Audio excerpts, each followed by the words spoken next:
Hey, what's going on, my friends, and welcome to my YouTube channel. My name is Victor, and today I'm going to share with you 5 things I think you should know about this really powerful new moon we have here on November 4th, 2021. Number 1, entering a new chapter, a new big phase of your life, perhaps very different than what you're used to. It might even be so different you don't even know what it is yet, but you can feel the winds of change are blowing into your life. And as these winds of change blow in, there's a couple of reactions that are very common. Number 1 is anything in your life presently that is not in vibrational resonance with this new phase of your life is going to start to break down and decay and fall away and try to basically be blown out of your life. Essentially, some of these things you'll be grateful for and say, oh, good riddance. Other things you might feel it's a bit premature and you think you need it, but you don't. Another very common side effect of when we are going through a process where there's an opportunity to basically give birth to a new depth of expression of our full potential into our life. When we're going through this metamorphosis, we can feel very cut off spiritually, very uninspired, very listless, very confused, very lot of uncertainty in your life. And it can be a very uncomfortable thing to experience, and yet it's just one of the passing, fleeting phases that are, for whatever reason, part of these huge manifestations. I'll give a perfect example that came to mind is when I transitioned from being a fitness trainer to what I do now, like a spiritual guide on YouTube, if you will. I never saw that coming. When people ask me, what do you want to do when you grow up? This never came to mind. I didn't even know it was a thing, and yet here I am. But anyway, for a good portion of my life, I was known as the fitness guy. I was a personal trainer.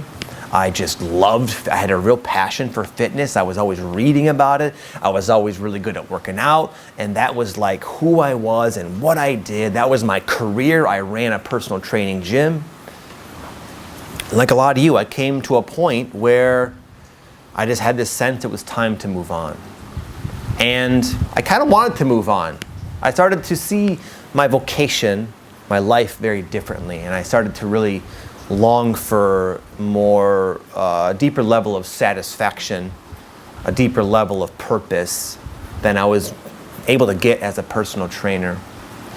But anyway, I had to let go first. I had to close down my gym.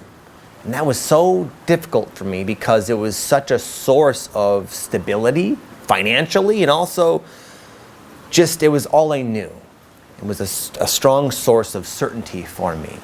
And as I was letting go of this gym, that was kind of falling apart on its own anyways because it was time to let go, I was going through this void where I was really questioning, what do I want to do with my life now? I didn't honestly know. I knew something was coming, something was on the horizon, but I couldn't quite put my finger on it, and it just felt very, very uncomfortable.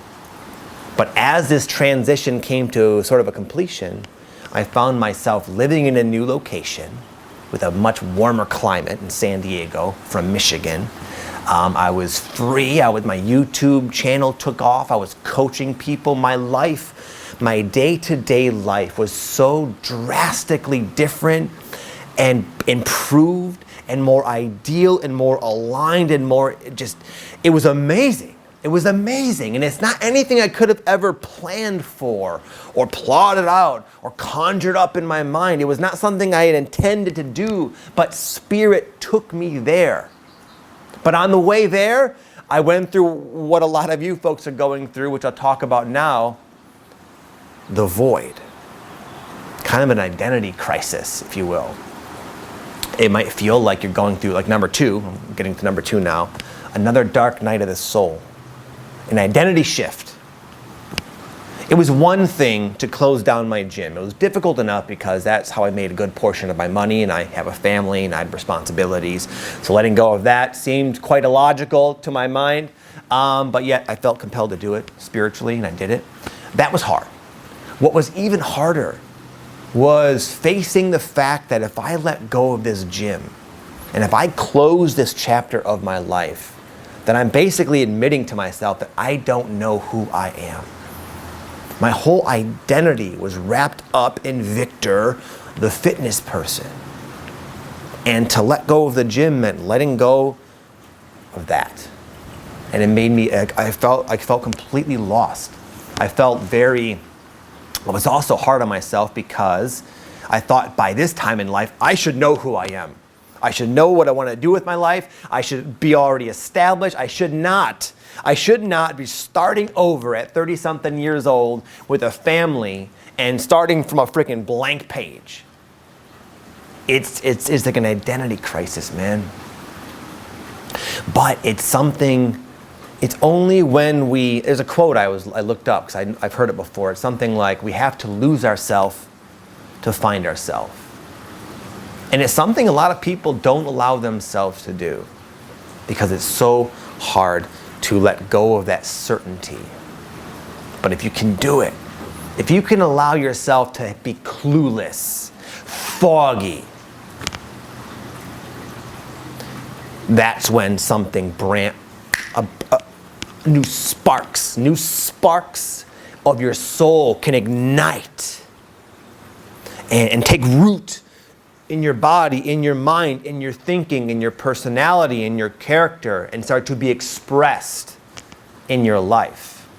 And that's actually kind of a cool thing because oftentimes these things are so big, so they're new and surprising. You will be surprised at what comes of this uncomfortable void space. I promise you, you will be happy with who you find out yourself to be and how that starts to be reflected in your life. And it can be very different. But the main quality is it will be more aligned. Your life circumstance will mirror more closely who you truly are at the deepest core. And that creates a feeling of resonance and alignment and purpose and happiness. And all those things that we're seeking in life is happening to you right now, but you might not feel like it in the moment. One last thing I want to say about this. If you're feeling this, if this is ringing true to you, then there are two things that can really serve you well at this time. Number one is patience. Sometimes out of this feeling of uncertainty, we become kind of desperate and we try to quickly, haphazardly recreate the familiar, recreate the past because we're so desperate for that certainty. But it's important that you just allow yourself to be and allow things to kind of happen in their own timing. And it requires a great deal of breathing through it, remembering to trust. The second thing that can serve you well is courage. It takes courage to be yourself. It takes courage to try new things. It takes a lot of courage and humility to become a beginner again. Become a beginner at something. To start something brand new. It takes a lot of courage, but fortunately, you have that. You have that. And if you're feeling this, then you're perfectly ready for this next phase of your development. But remember to let things unfold and tap into that courage. Tap into that power that you possess. It will be there for you to help you move through this phase into the next one. Number three, if it couldn't get any more challenging, some of your shortcomings that maybe you brushed under the rug or haven't been faced with in a little while, they might be coming up to light. And it's like, oh boy, another thing to deal with. We got the dark night of the soul. I'm letting go of the familiar, and I'm trying to be courageous, like Vic said, and now I have all these other shortcomings, unresolved patterns, issues that you've had here and there throughout your life are coming to light, becoming more known to you, and that information isn't always pleasant, but it's important. It reminds you that, you know what? Maybe I should put some energy and time into this. Like for me, I was on a boat yesterday with a couple of friends, and I realized that I still at times get very uncomfortable in social situations. I sometimes don't know how to relate with people, honestly. I live in kind of my own little bubble, my own little world. When I go off and meet up with people, I find it difficult to engage in everyday conversation. Anyway, and because of that, and I think it's just who I am, but because of that, I feel very uncomfortable. I get very anxious, and I get just like all these emotional states that I used to feel back in like grade school and high school. They've been coming back up, saying, Victor, what's this? This energy is obviously still in you. That's why it's being triggered. Why don't you take some time to take a look at it?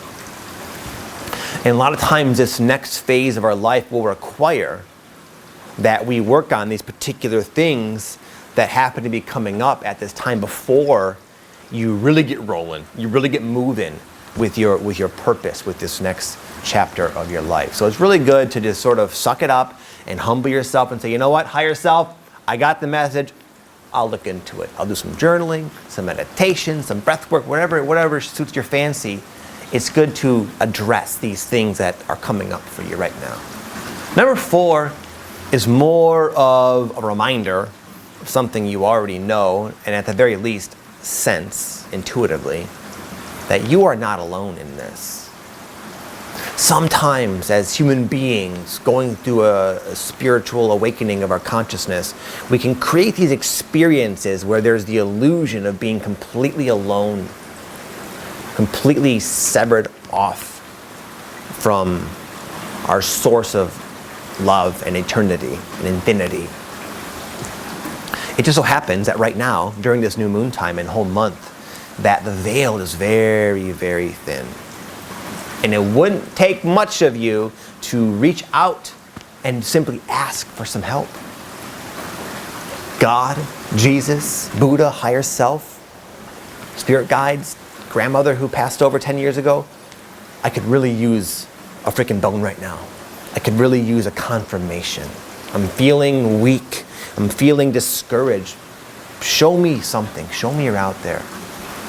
They're ready to do that. And they don't have as much unconsciousness to like funnel their messages through. It's more streamlined, more like, oh, all you had to do is ask. Why didn't you say so? You put out the call. And you might have dreams. That's a lot of times the spirits like to come into our dreams.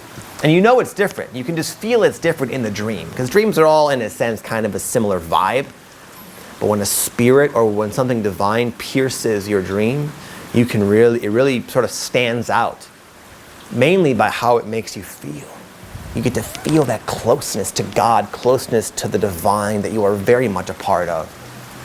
Maybe you'll have some synchronicity, some wild synchronicities where it's like, wow, I see 11:11 on the clock once in a while, but this is like a whole other level of blowing my mind with how magical life can be. For me, I just saw one a second ago. I see these little orbs, these little balls, if you will, these little like spots of light, brilliant light with like a color and vividness that's otherworldly. It's not like the light that you can create as a human being. It's like an otherworldly little light just boop, pops in. How many of you see that? Orbs. How many of you see orbs? I get people all the time mentioning there's orbs. I don't know if they're actual orbs, but the point is, the divine is here, the other side is real, and all you have to do is reach out.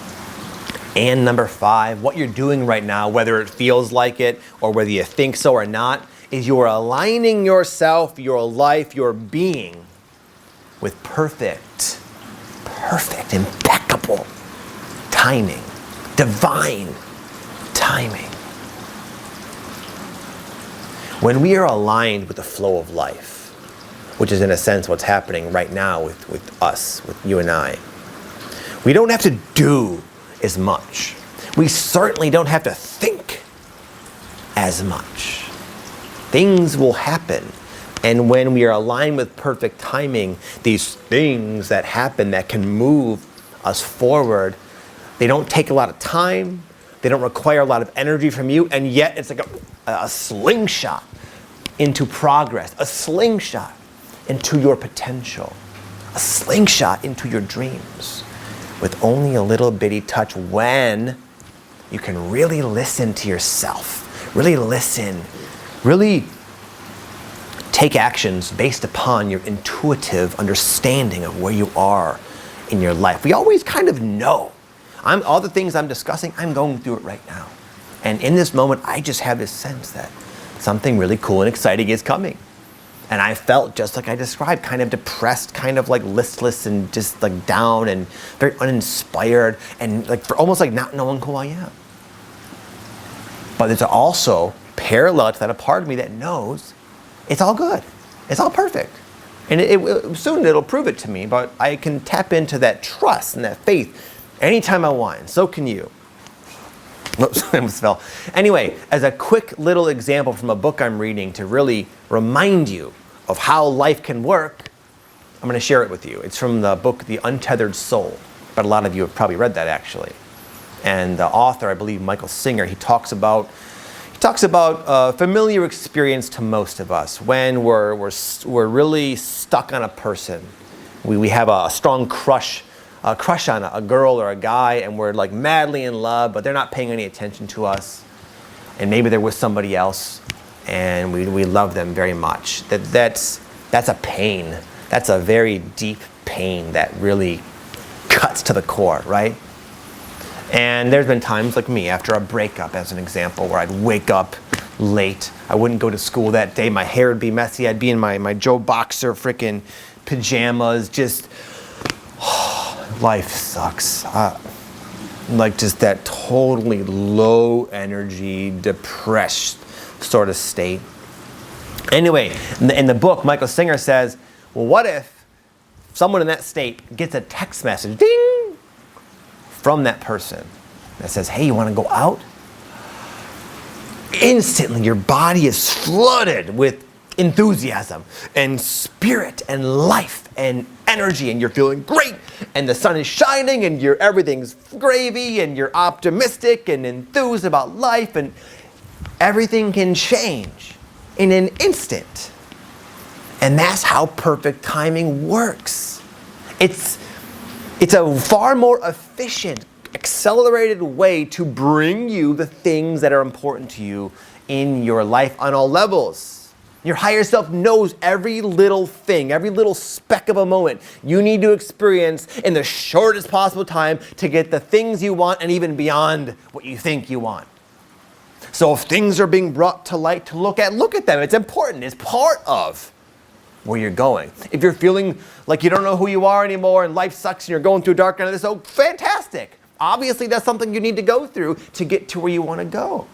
If things are presenting themselves in your life that are heavy and not resonating and they're breaking down anyways, let them go. That's something that's part of this. That's part of the process. And if you can just do the next obvious thing, you will see perfect timing will prove itself to you. And it only takes a second. Okay, my friends, that's a wrap. Have an amazing day, a fantastic new moon, and I'll be seeing you soon.